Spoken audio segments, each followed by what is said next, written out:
Good morning, Vanessa Varga, the Director of Varga Lawyers here, with a video today regarding homemade wills.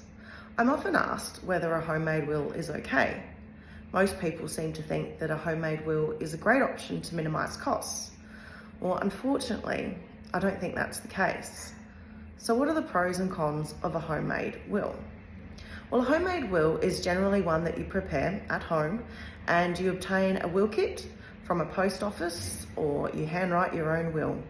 If you're obtaining a will kit from a post office, the will kit often says that it complies with the jurisdiction that you're in, so it complies with South Australian law or Australian law, and unfortunately in my experience it doesn't always comply with South Australian law.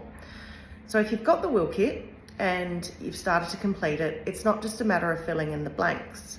I have found that some wills are prepared by naming individual items, and then will makers might forget about the rest of the estate, or the will maker might refer to a particular item and the will maker knows what they're referring to, but unfortunately those around them after death, those administering the estate, aren't clear on what the will maker meant.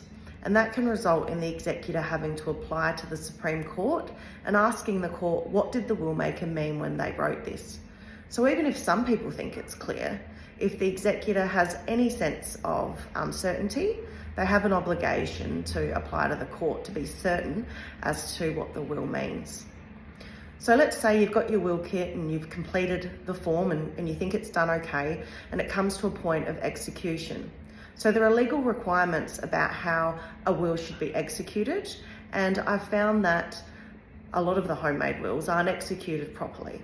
And what that means is it's not a valid will in accordance with the South Australian law. It becomes an informal testamentary document. And in that circumstance, whilst the will can be proved in the court to be the last will of the person, the executor has to apply to the court, and that extra step can cost thousands of dollars.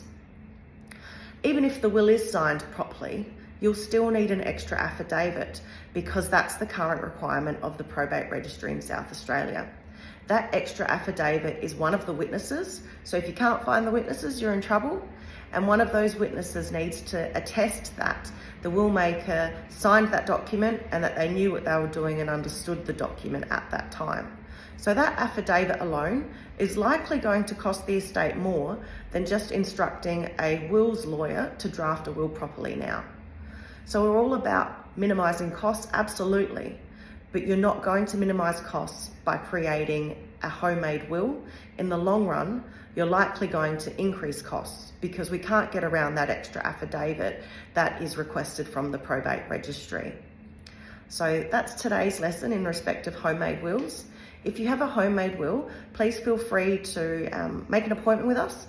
We do reduced fees for half-an-hour appointments, and we can consider the document and provide you advice as to whether it's sufficient.